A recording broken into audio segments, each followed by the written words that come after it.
동아 비즈니스 리뷰. 안녕하십니까. 저는 DBR 동아 비즈니스 리뷰 김선우 기자입니다. DBR에 가장 많은 기고를 해주시는 박재희 민족문화 컨텐츠 연구원장님을 모시고 오늘은 말씀을 나눠보겠습니다.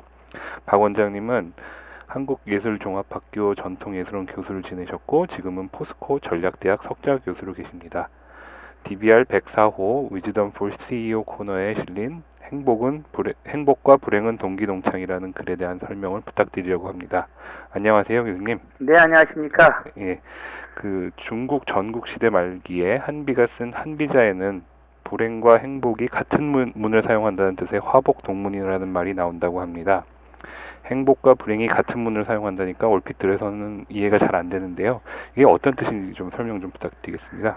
예, 화복동문, 글자 그대로 풀이하면요. 재앙화자의 복복자, 인생에게 다가오는 수없이 많은 재앙과 행복은 같을 동자의 문문자, 같은 문을 사용한다는 겁니다.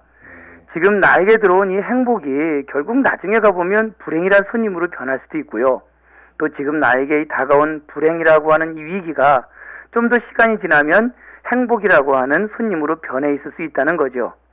결국 어떠한 나에게 다가오는 상황이든 이게 절대적으로 행복이냐 불행이냐는 결국은 끝에 가봐야 한다는 뜻입니다. 왜 IMF 위기라고 하는 그것이 위기로서 변했던 그런 조직도 있지만 오히려 그런 그 위기를 기회로 바뀌어서 그 회사가 한층 더 성장할 수 있는 계기를 만들었다는 지난날의 그 역사를 보면 결국 재앙과 불행, 이것은 어쩌면 같은 문을 사용한다는 뜻의 화복동문, 이게 아마 어울리지 않을까 하는 생각이 듭니다. 그러니까 그래도 쓰셨지만 세옹지마나 전화위복하고 좀 비슷한 뜻이라고 보면 되겠네요. 그렇죠. 세옹지마든 전화위복이든 결국은 재앙과 불행이 절대적인 측면에서 존재하지 않는다는 뜻이죠. 네.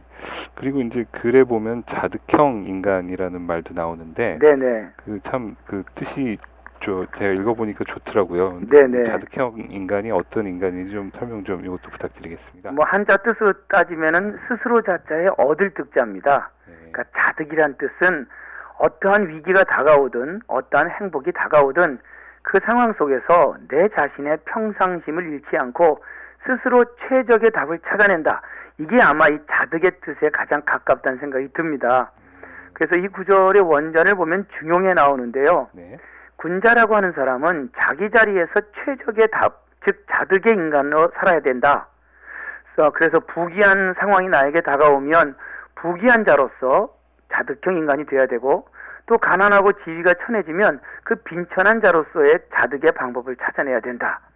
또 옛날에 유배를 떠나는 그런 이적 땅에 가서 어려운 역경에 닥치더라도 결코 무너지지 않는 자득의 답을 찾아야 하고, 또 환란이 다가온다고 해서 그 환란에 주눅들지 말고 거기서 나름대로 자기의 답을 찾아내야 된다라는 구절이 나옵니다.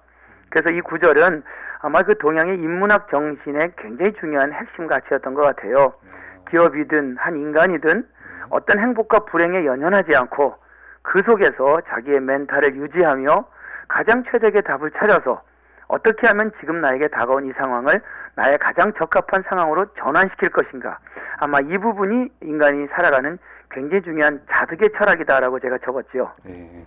그러니까 이 자득의 경지에 오른 사람은 화복동문을 절실히 잘 이렇게 깨달은 사람만이 오를 수 있겠네요. 그렇죠. 그러니까 화복에 대해서 정확하게 인식하고 있는 분만이 자득의 답을 찾아내겠죠.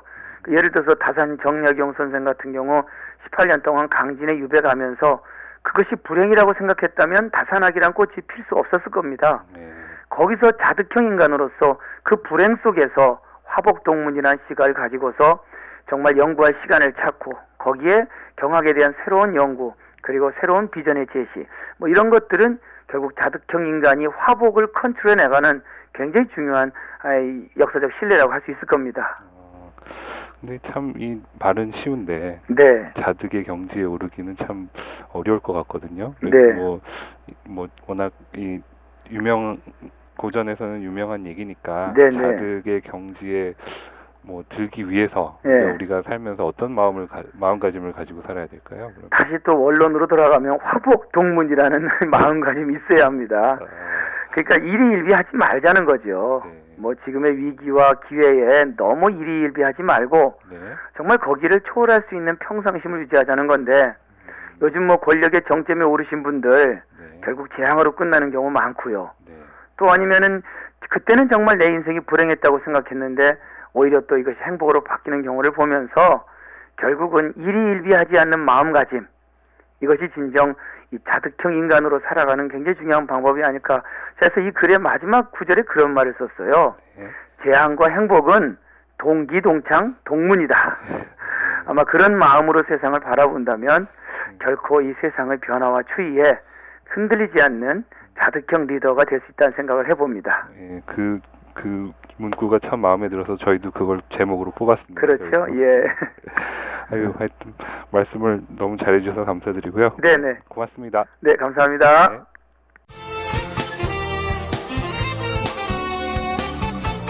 Donga Business Review.